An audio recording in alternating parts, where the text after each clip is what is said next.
Now at 5, the closure of a downtown Indianapolis spa leaves plenty of customers high and dry with their unused gift cards.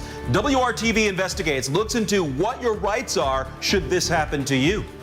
Coming up, we'll tell you about a new resource that will help people in Marion County find a job and recover from the economic impacts of the pandemic. And Hurricane Laura is bearing down on the Gulf Coast. Hoosiers being sent to help when the storm is expected to hit land and the potential impact on Indiana. From the station working for you, this is WRTV News at 5, streaming now. Good evening and welcome in. Now at 5 o'clock, COVID-19 is hitting many local businesses hard, and some have had to close up shop. And those closures can leave customers in the lurch, especially if they have outstanding gift certificates still left to spend. It happened to an Indianapolis woman after a downtown spa shut down. WRTV Investigates Kara Kenny is working for you tonight and looking into what your options are if this happens to you. Studio 2000 Salon and Day Spa closed its doors on August 7th after 30 years on Monument Circle. Customers found out via email, and now some are in limbo. Just frustrated. Lena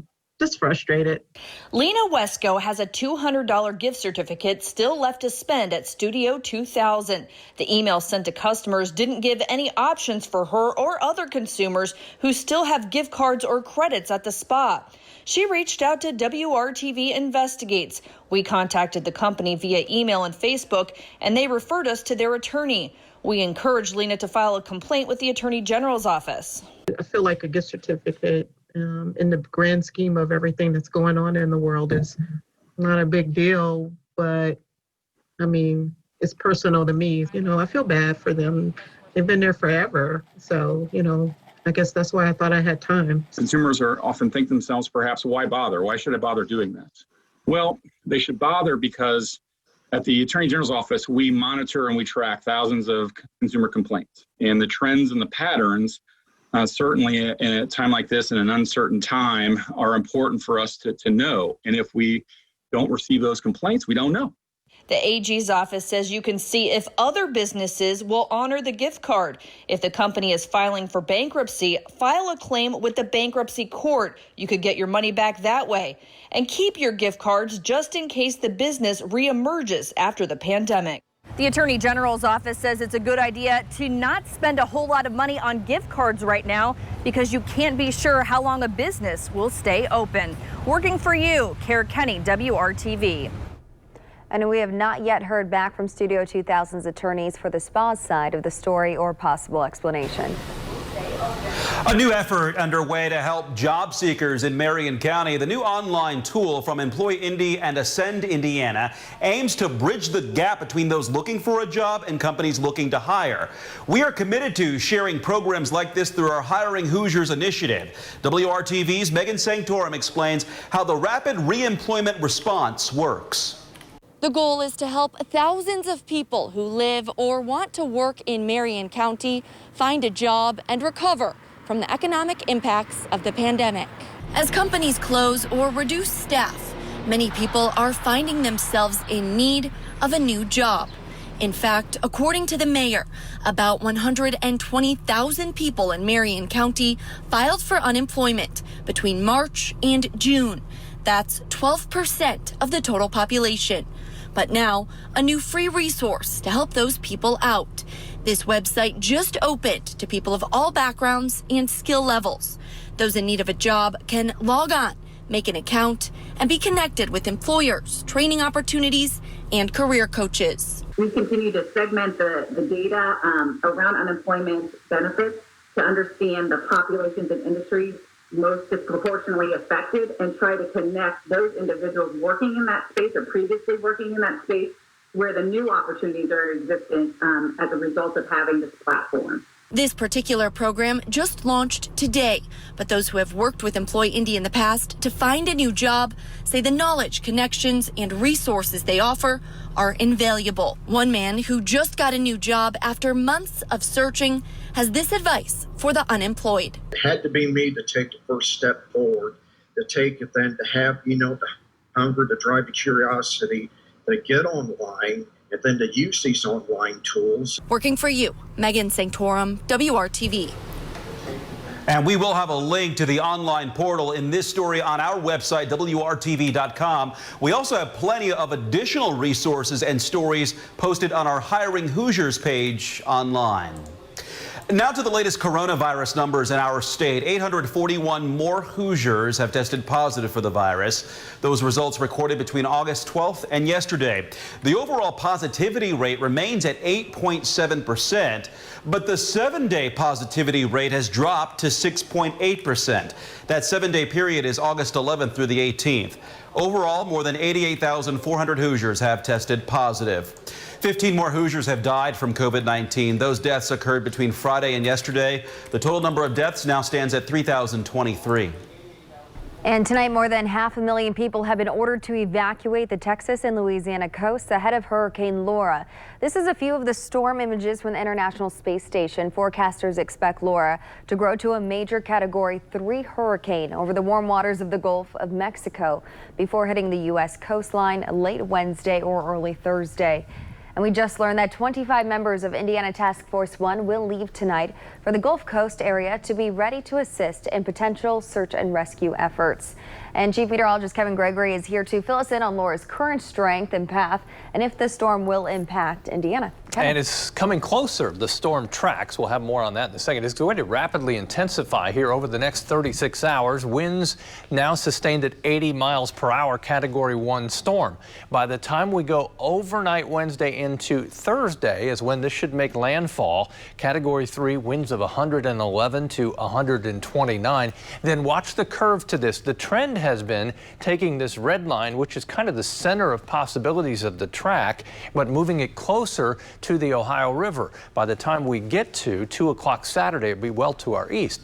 This is the predicted timing of the landfall, 2 a.m. on Thursday, right along the Texas-Louisiana coastline. And then you see it curl to the north and east, and then slowly start to push into Kentucky, Tennessee, and eventually probably at least southern Indiana. That would be Friday into Saturday. Okay, we've got our own thunderstorms around. Some of these, they build up, produce some 50-mile-per-hour gusts, some pea-sized hail potentially, and then fade away. You can see what's fading between Lafayette and Crawfordsville, north of Rockville, and you just had a nice little downpour near Carmel, there, and gone. But see these little squiggly lines? Those are outflow, the cooler air coming out from these showers and thunderstorms that will help build additional until the sun starts to set, and then that will close down this whole thing. As far as any thunderstorms with strength, Rushville could see some 40 to 50 mile per hour gusts with torrential rainfall, and there's been a warning for a storm producing 60 mile per hour winds near Brookville Reservoir. That drops to the south and east toward Cincinnati. We'll be back, talk about our changes that do develop later in the week and what doesn't go anywhere for a while.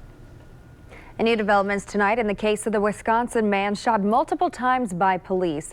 Jacob Blake's father says his son is paralyzed from the waist down. The father says doctors don't know yet if the injury is permanent.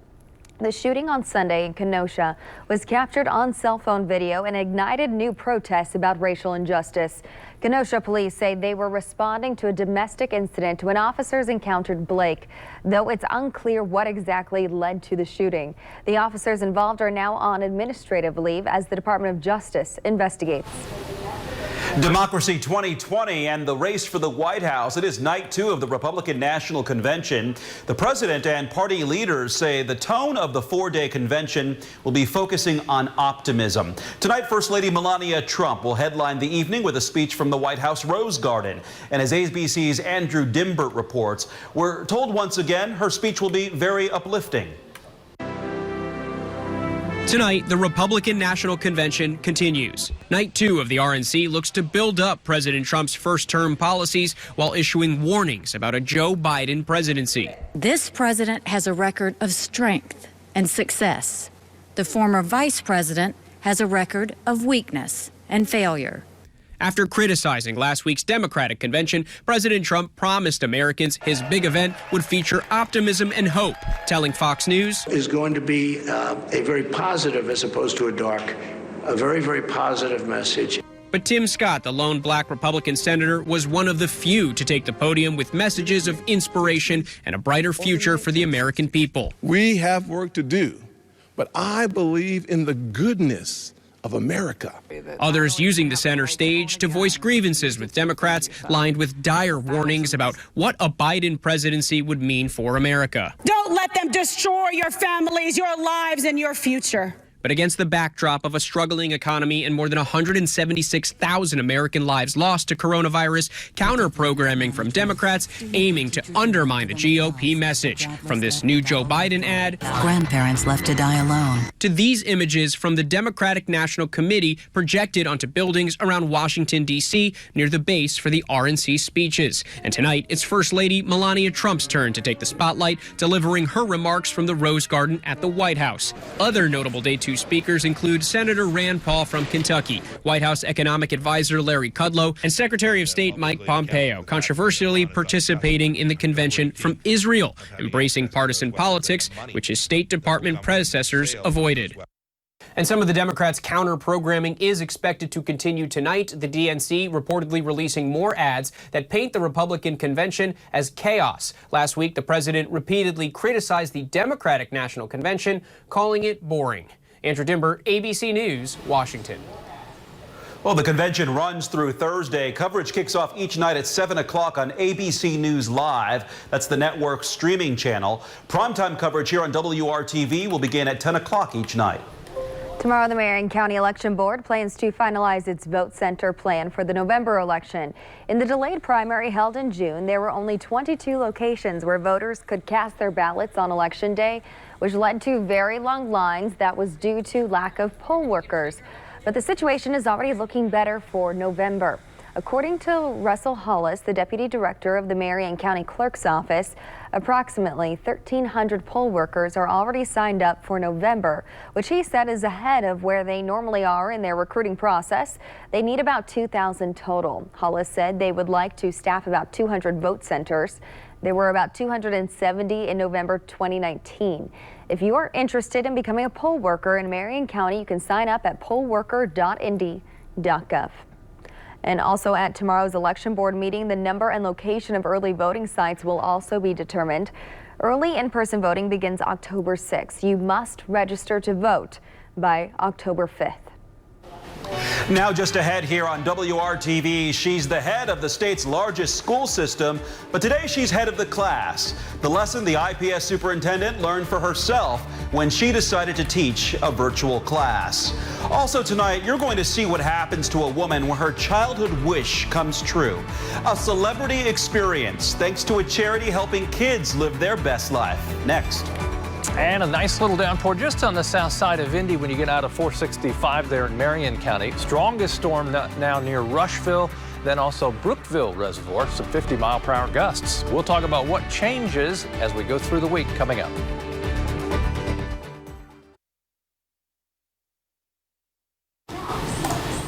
Today, the city of Indianapolis announced when it will reopen streets closed in May to allow for outdoor dining to help struggling businesses during the pandemic. Crews will have Broad Ripple Avenue reopened by September 8th, and barriers along Mass Ave will be removed later that week. The city says businesses that have expanded seating into parking spaces along the street can continue to operate in these areas. The temporary pedestrian area along Georgia Street between Pennsylvania and Meridian Streets, which has no street parking spaces, will continue to be closed to traffic. While all the students in Indianapolis public schools are learning remotely, the leader of the state's largest public school system decided to teach a virtual class. A habit that good readers have is they make connections when they're reading. Alicia Johnson visited Meredith Nicholson Elementary School today to get a first-hand look at teaching online, the job all of her teachers are doing. The IPS superintendent delivered a literacy lesson to a fourth grade class for about 45 minutes. This is the first year that all students have a computer to learn from home after a $16.5 million investment. The superintendent says teachers are focused on making sure kids don't fall behind while they are not in the classroom.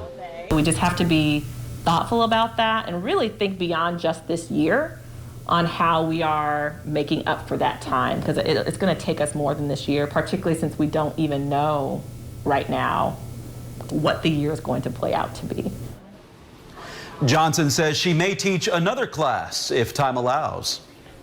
A limo, red carpet, a trip to the jewelry store, and diamonds. Sounds like the celebrity treatment for sure, and that's exactly what one young woman from Carmel received today thanks to Make-A-Wish. Annie from Carmel was diagnosed with cystic fibrosis at the age of 7. She was nominated years ago for a Make-A-Wish from Make-A-Wish, but her mom says they felt at the time that there were other children who had a more immediate need to have a wish granted. But her mom said Annie has since experienced some rough years with hospitalization. So today, at the age of 21, it was Annie's turn to have her wish granted. A limo dropped her off at Diamonds Direct on the north side of Indianapolis. Her wish, a celebrity-like experience with a shopping spree where she could pick and try on diamonds and pick out a timeless piece of jewelry. It's already kind of aged out of the Make-A-Wish, but they did file extensions for her because they really wanted to do something sweet and special for her.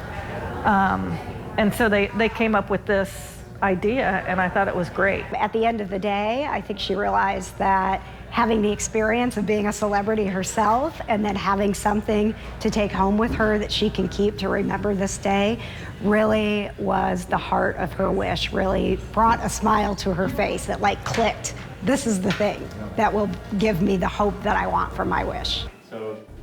Well, it was a tough decision, but in the end, Annie chose a white gold bracelet, but Diamonds Direct also gave her 2 stackable diamond band rings and a diamond bangle. Annie's mom said her daughter's life has really turned around since she started a new drug in November. She's had no hospitalization since then and says she has great lung function. We wish her all the best, and it looks like she'll just be sparkling around town. And it was dry walking in and out of there today. That may not be the case this evening wherever you're wandering over the next couple of hours. But once we get to sunset, everything calms down. Well, the one thing that won't be changing here over the next several days, it'll be sticking around, the humidity.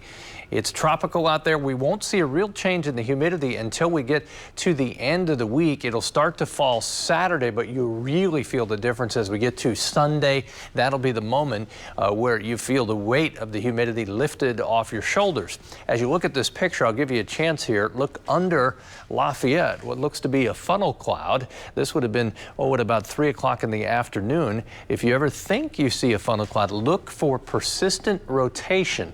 I went back and looked at radar. There was some broad rotation with this. We're not expecting severe storms in the sense that anything widespread and damaging wind would be the main threat from these isolated storms. They flare up. They're what we call pulse storms. They reach their peak strength, put down the heavy rainfall, but at that point they're also collapsing. It's a broken line from Crawfordsville to Indianapolis down to just north of Greensburg. There's your area of rain. It was a little bit bigger near Greenwood, and now that it's south of Greenwood, fading away, but you got another popping up near Shelbyville. And again, the stronger cells may produce up to 50-mile-per-hour gusts right over Rushville. Torrential rainfall now, and the same Brookville reservoir with heavy rainfall. The fishing is done for the day there, at least for the next couple of hours. These temperatures will take a hit in most cases because of the increase in cloud cover and the nearby rain. 92 in Indianapolis, the high temperature today. Notice this little sliver of a marginal risk, a low risk for a severe storm for the next couple of hours. As we go through the evening, what becomes confined to southeast Indiana will fade away once the sun sets. Temperature 71 overnight. It will be dry as we go overnight. Temperatures continue the trend of being around 70 degrees, if not a little warmer. During the day tomorrow, no real change. Our rain chances pretty much 10%. So I think we're dry. That is one change. And temperatures will be in the low 90s in most locations. Next 3 days, the scattered thunderstorms become more numerous Thursday. Showers and thunderstorms around on Friday with 87 for the high. And you look at the 7-day forecast, temperatures that are in the 70s for lows next several days will drop into the 50s. That's going to be nice. Sunday, Monday morning, 58 degrees. Highs will struggle Saturday through Tuesday to hit the 80-degree mark. That is some comfort after our temperatures in the low 90s with all that humidity. Mark? We'll be looking forward to it. Thank you, Kevin. Coming up here on WRTV, it may be the hottest thing to hit its fast food menu since Ronald Reagan was in office. And the company is hoping it's got enough of a kick to lure people back during the pandemic.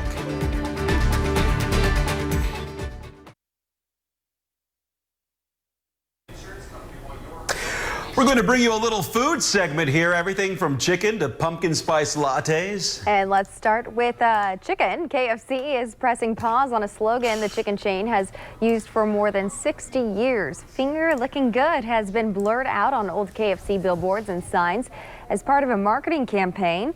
KFC says finger licking isn't a good idea in the middle of a pandemic, but the slogan will eventually return.